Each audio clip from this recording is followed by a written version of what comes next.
Приветствую, друзья, на канале Казка. В этом видео я вам расскажу не только как повысить FPS, но а также как сделать картинку более играбельной. Разберем каждый параметр графики, PostFX, звук, как оно все вместе влияет на погружение, прорисовку врагов и какие лучше всего настройки поставить. Надеюсь, будет полезно. Готовьте ваши ручки, ну а мы начинаем.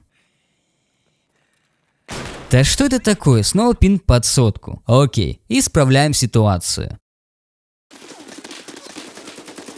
А вот это уже другое дело. Хочу поделиться с тобой полезной информацией, как можно понизить пинг для более стабильной игры. Есть такая программка, называется Gear Up Booster, поддерживает большое количество игр, в том числе Apex, Valorant, Побег из Таркова и даже Dota 2 с Лигой Легенд. А пользоваться ей очень просто. Выбираем игру, нажимаем бустинг, ждем несколько секунд и получаем примерный пинг в самой игре. Там же можем поменять регион и сам узел подключения. Ищем то, что нам подходит, и нажимаем подтвердить. После этого заходим в игру и наслаждаемся стабильным пингом. Самое главное, что Gear Up Booster никак не влияет на игровую механику, а конкретно занимается соединением с сервером. Все максимально безопасно. Рекомендую каждому из вас попробовать и написать в комментариях, насколько получилось у вас снизить пинг в играх с Gear Up Booster. Ссылочку я оставлю в описании и в закрепленном комментарии. А теперь возвращаемся к оптимизации игры. Первым делом заходим в Escape from Tarkov. Нажимаем настройки и начнем по порядку. Использовать только физические ядра. Галочку убираем. Другие, напротив, советуют ее включить. Но судя по тому, что я нашел на форумах, различных роликах, все-таки чаще всего галочку убирают. Тем более, зачем отказываться от многопоточности, если игра умеет работать с этими ядрами. Не знаю, как в Таркове, но в других играх, если использовать только физ-ядра, могут быть фризы. Авточистка ОЗУ. Отключаем, если более 16 гигабайт памяти. Если 16 гигабайт либо меньше, включаем. Что это вообще такое? По истечению какого-то промежутка времени игра может скушать все твои 16 гигабайт оперативной памяти. Из-за этого могут случиться вылеты, фризы и так далее. И вот эта галочка помогает избавиться от таких проблем. Считай, что мы перезашли в игру и сбросили накопившийся груз. FOV или Field of View – важный параметр, который ты будешь замечать на протяжении всех своих игр. Поэтому тут стоит подобрать его под свои требования. Сам FOV также влияет на визуальную отдачу. Я подсмотрел у одного паренька, который хорошо играет в EFT, так у него FOV стоит на 59, так как это дает огромное преимущество перед остальными игроками. Но для арены низкий FOV не подойдет. Там постоянно нужно передвигаться от укрытия в укрытие, больше динамики. На арене можно слегка его завысить.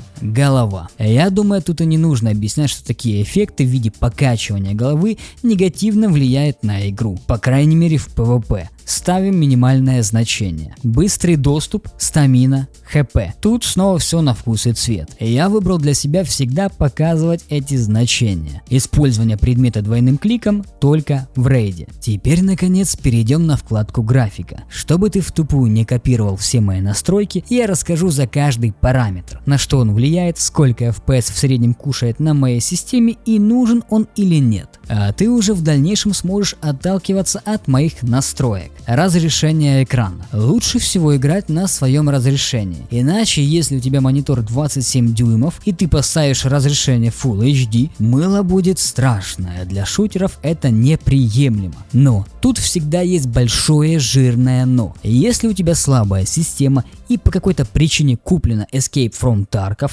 и ты хочешь хоть как-то поиграть, лучшее решение с, допустим, 1920 на 1080 перейти на 1280 на 720. Будет много мыла, но FPS прилично так вырастет. Соотношение сторон. Я играю и привыкаю к 16 на 9. И это не только из-за того, что у меня в разы больше видимости, но по большей части причина простая. В новых шутерных проектах чаще всего даже на турнирах запрещают использовать устаревшее разрешение. Это мое мнение, никому не пытаюсь его навязать. Просто стараясь мыслить наперед. Режим экрана. Если у тебя Windows 11, ставим безрамочный. Если Windows 10, полный экран. Это связано с тем, что на Windows 11 не так давно завезли оптимизацию для оконных режимов. Плюс даже G-Sync работает с безрамочным режимом. Ну а теперь начинается самое интересное. Графических настроек хоть и не так много, но каждый параметр здесь очень важен. Покажу два пресета. Один более соревновательный, для тех, кто хочет иметь преимущество перед остальными. Нужен средний ПК с видеокартой 3060 Ti или ее аналоги. И второй пресет я подобрал специально по балансу картинки. Четко и понятно, с хорошим FPS. Первый пресет, на котором я играю, в нем отключаем все ненужное и настраиваем картинку так, что видно врагов на любой дистанции и в любой местности. Качество текстур напрямую зависит от модели твоей видеокарты. Для любой карточки GTX ставим низкое качество текстур. Для RTX 2060, 2070, 3050, 3060 тоже оставляем на низком качестве текстур. И я скажу более того, на режим сниженного разрешения текстур на улицах Таркова обязательно ставим галочку. А вот уже для обладателей RTX 3060 Ti и ее аналоги ставим среднее качество текстур. Иногда можно поставить на высокое. Для 4070 Ti абсолютно спокойно ставь на высокие. И на режим сниженного разрешения текстур на улицах Таркова можешь галочку не ставить. Качество теней ставим всегда на низкое. Никак не влияет на визуальную точность карты и врагов, но зато тебе будет легче обнаружить врагов в темноте. Детализация объектов. На низком значении 2 у тебя будет чуть лучше производительность, но на дистанции многие предметы не будут так хорошо детализированы. Из-за этого тяжело будет обнаружить своего врага за каким-то предметом. Ставим на 2.5. В таком случае у тебя таких проблем никогда не будет. Так сказать, баланс. На слабых системах оставляем на двоечки. Общая видимость ставим на 2000. Для слабых систем понижаем до 1500. Иногда можно поставить и на 2500. Как и с детализацией объектов, на FPS я бы не сказал, что сильно влияет. Сглаживание. Для мощных видеокарт ставим TAA высокое. Если по какой-то причине слишком много кушает FPS, ставим на TAA. Для слабых ПК FXAA. Зачем нам так сильно завышать сглаживание? По одной простой причине. Чем ниже сглаживание, тем больше проявляется лесенок. Визуально кажется, что они двигаются, и можно без проблем потерять фокус, перепутать с чем-то и так далее. А человеческий глаз остро реагирует на любое движение. Да и по факту в Таркове сглаживание не так-то и много кушает FPS. Разница между выкл и FXAA 2-3 кадра, а между TAA высокая 4-5 кадров. Но интересно другое, что в некоторых локациях FXAA наоборот, с объектов убирает лесенки, а TAA на них вообще никак не реагирует. Вот такие вот странности получаются. Теперь по поводу DLSS и FSR. Это масштабирование, которое часто может отображать какие-то объекты неправильно. Да, мы получаем больше FPS, причем прилично больше, но и многое можем потерять. Для видеокарт хотя бы RTX 3060 Ti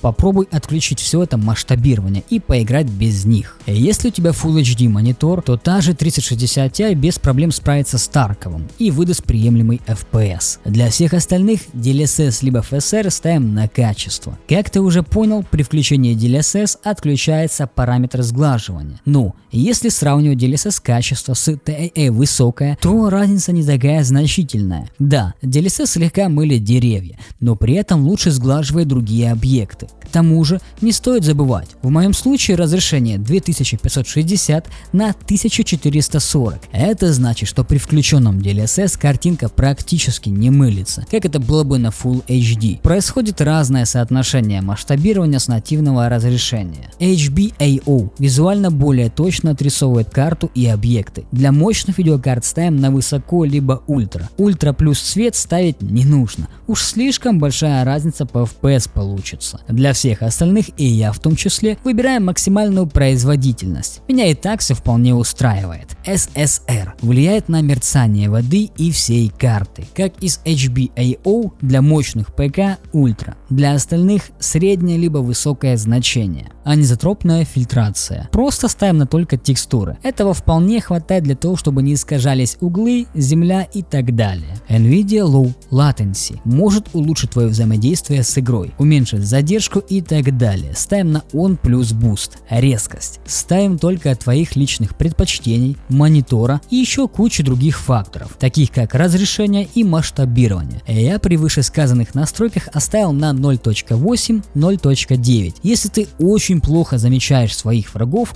это может быть связано с завышенной резкостью, либо наоборот. Первый пресет получается как-то так, но это еще не конец. Для того, чтобы все работало вместе как надо, нужно добавить PostFX. А пока я покажу второй пресет. По факту меняется не так-то и много. Вместо сглаживания включаем DLSS либо FSR. Желательно на качество. NVIDIA Low Latency просто включить. Ну и SSR. Можно вместо ультра поставить на высоко. Все. Другие настройки не трогаем. Масштабирование и так должно дать кадров 30-40 сверху. PostFX влияет на производительность, но также и даст большое преимущество. Для слабых систем рекомендую пропустить. Либо если ты включил масштабирование, FPS и так уже выше головы, можно включить. В первую очередь это как и с резкостью. Все зависит от твоих предпочтений, а также монитора. Я покажу хороший пресет. Он, конечно же, не мой, а ты уже сможешь от него отталкиваться. Допустим, я слегка понизил насыщенность, четкость и красочность. На моем мониторе слишком яркие цвета, но я еще цвета и на самом мониторе отдельно настраивал. Может быть, с этим связано. Звук. Общую громкость во многих шутерах я ставлю на 80%. Это связано со многими факторами, которые из-за 100% ты часто можешь не услышать шаги, потому что ветер и другие звуки долбят на сотку. При этом, когда понижаем общую громкость до 80, многие звуки становятся более отличаемые друг от друга. Возможно, это все на звук и цвет, и как-то индивидуально для каждого пипла. Но попробуй сделать так же, может тоже станет все ясней. И конечно затронем бинауральный звук. Если сказать кратко, он в разы лучше позиционирует звуки врагов, выстрелов, шагов и так далее. То есть визуально по звукам можно очень хорошо определить, где именно находится враг. Но есть существенный недостаток. В зданиях этот бинауральный звук совсем неправильно отрисовывает звуки. Ты не поймешь, где именно находится враг, сверху или снизу. Звук становится очень мутным и по факту ты потеряешь кучу преимущества из-за этого. Ну и еще кое-что интересное по поводу бинаурального звука. Очень редко, но может произойти то ли баг, то ли еще что-то. И буквально на секунду покажется, что враг прямо рядом с тобой, хотя он находится очень далеко. Редко, но бывает. Будь внимательным, если оставляешь галочку на этом звуке. Многие предпочитают играть пускай с посредственным, но зато более предсказуемым звуком. И наконец, сенса. Существуют различные калькуляторы, где ты можешь без проблем все посчитать и подобрать под себя, либо же перенести сенсу из других игр. Я делаю, может и странно, но как по мне эффективней. Нахожу точку и двигаю кисть вправо, прям до конца. Должно получиться примерно на 90 градусов. Это в моем случае не забываем. Так я делаю во всех играх. Сенса мне привычная и не вызывает дискомфорт. Сохраняем настройки и идем играть. Если есть желание повысить производительность своей системы, тогда уже переходим на рабочий стол. И я там все подробно покажу. Если у тебя есть большое желание поддержать автора этого канала, то есть меня, можно это сделать на моем бусте, но без подарочков и разных фишек, плюшек я вас не оставлю. Вас ожидает специальный архивчик для бусти с твиками, реестрами и максимально жесткой оптимизацией, а также гайд по этому архиву, который я записал на более чем 30 минут. Все ссылочки будут в описании. Настройки работают на любом Windows, 10 или 11.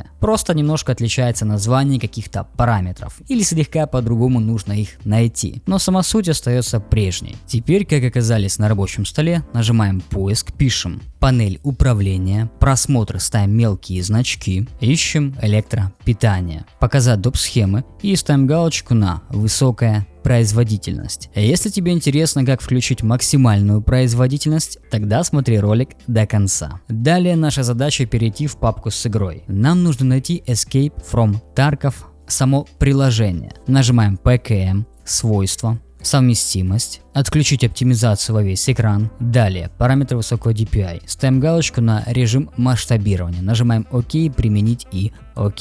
Копируем путь к самому приложению. Нажимаем PKM, копировать, поиск, пишем настройки. графики. Если у тебя Windows 11, то скорее всего приложение Escape from Tarkov уже будет добавлено. Если же нет, нажимаем обзор, вставляем наш скопированный путь и приложение Escape from Tarkov добавить. Далее нажимаем параметры и ставим галочку на высокая производительность, сохранить. Переходим на стандартные параметры графики. Если тебе доступно аппаратное ускорение, тогда можешь ее включить. Включаем только в том случае, если твой процессор мощнее, чем видеокарта. Но ни в коем случае не включаем, если ты стримишь Escape from Tarkov. Потому что ты будешь играть нормально, а твои зрители будут наблюдать не самую приятную картинку. После всех настроек не забудь сделать перезагрузку своей системы. То, что я говорил в самой игре, оптимизация для игр в оконном режиме, конечно же, включаем. Нажимаем ПКМ на пуск, диспетчер устройств, опускаемся слегка вниз и находим системные устройства. Нас интересует высокоточный таймер событий. Нажимаем ПКМ и отключить устройство. Далее то, что касается настроек и небольшой оптимизации нашей видеокарты. Если видеокарта от NVIDIA, нажимаем ПКМ на рабочем столе, панель управления NVIDIA, переходим на регулировку настройки изображения с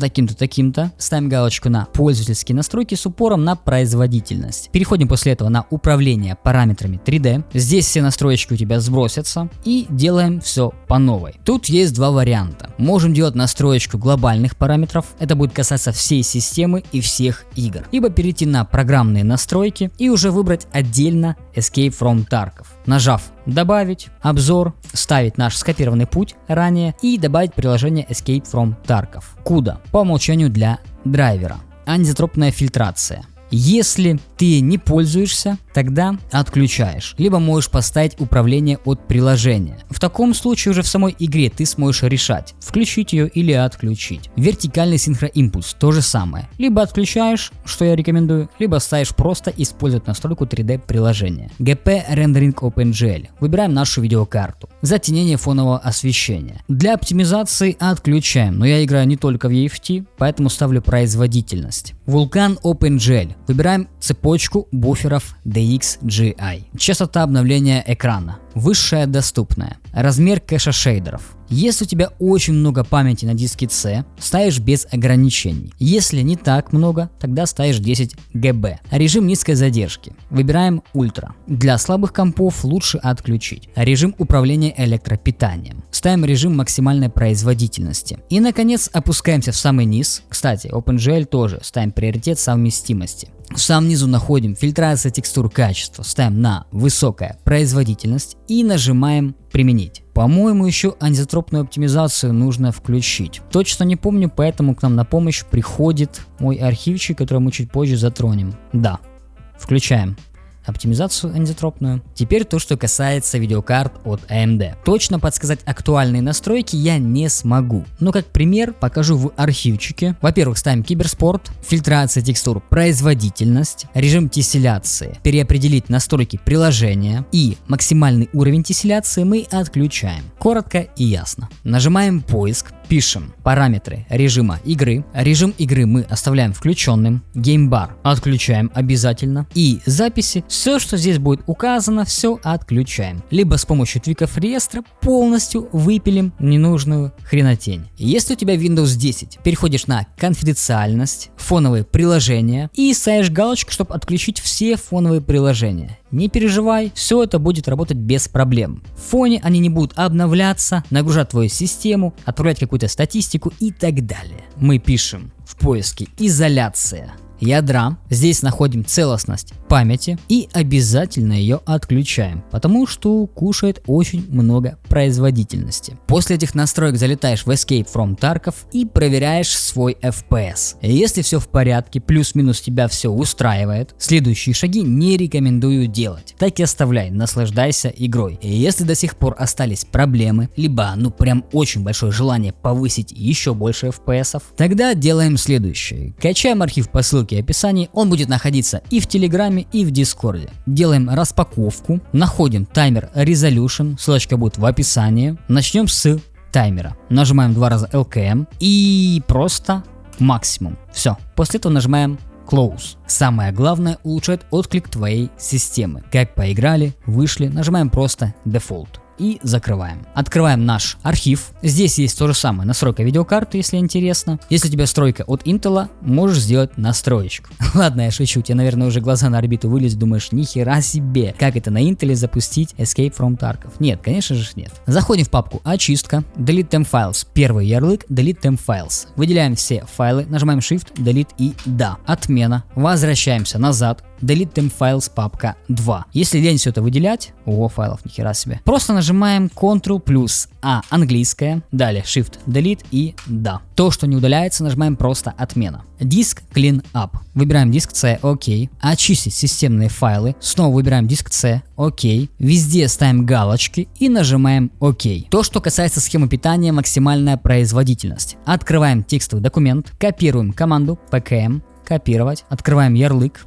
Нет. Нажимаем поиск. Нет. Нажимаем PKM на пуск. Windows PowerShell администратор. Да. Нажимаем Ctrl плюс V. Если не нажимается, просто PKM и Enter. Закрываем. Открываем ярлык. Схема питания. Показать доп. Схемы. И ставим галочку на максимальная производительность. Нажимаем PKM на MSI мод. Обязательный запуск от имени администратора. Да. Находим нашу видеокарту. Ставим галочку на MSI. И приоритет мы выбираем High. И нажимаем Apply. Закрываем. И наконец твики реестра. Здесь у нас есть 5 файлов реестра. Перед тем, как делать их активацию, я рекомендую сделать бэкап файлов реестра. Как это делается? Открываем папку бэкап файлов реестра. И здесь я кучу всего расписал. В картинках, для рукастых, красиво расписал. И бэкапчики на всякий случай. Первые 2 файла реестра отключают Xbox DVR. Нажимаем PKM и открыть. Если десятка, то будет написано слияние. Далее GameDVR 2. PKM и слияние. Отзывчивая система PKM слияние, сетевой тротлинг PKM слияние и системный приоритет тоже PKM и слияние. Кстати, обратите внимание на интересную фишечку в NVIDIA App. Многие писали, что рекомендация с оптимизацией работает по сути так же само, как и GeForce Experience. Ничего личного не имею, но давайте покажу интересные настроечки, которые мне порекомендовала NVIDIA App для Escape from Tarkov. Обращаем внимание на текущее значение и предварительный просмотр значения, то есть сейчас где стоит на рекомендовано. Те настройки, которые я показывал в самой игре, сглаживание TAA высокое, рекомендую TAA высокое. Экранный режим, вместо без рамки в полный экран. Далее отключить все масштабирования, поставить затенение на максимальную производительность, детализацию на 2500, общее качество 2000, рефлекс у меня стоит вкл плюс ускорение, он рекомендует поставить на вкл. 2К разрешения, DLSS отключить, качество теней низкое, SSR вместо ультра на выкл. Это единственное, наверное, где он ошибается. Можно поставить не выкл, а среднее либо высокое значение. Ну и качество текстур вместо среднего на авто. То есть по факту подобрал практически отличные настроечки. Можете пользоваться. После всех этих настроек залетаешь в Escape from Tarkov и наслаждаешься. Если не высоким FPS, то по крайней мере стабильной и плавной картинкой. Как говорится, до скорых встреч!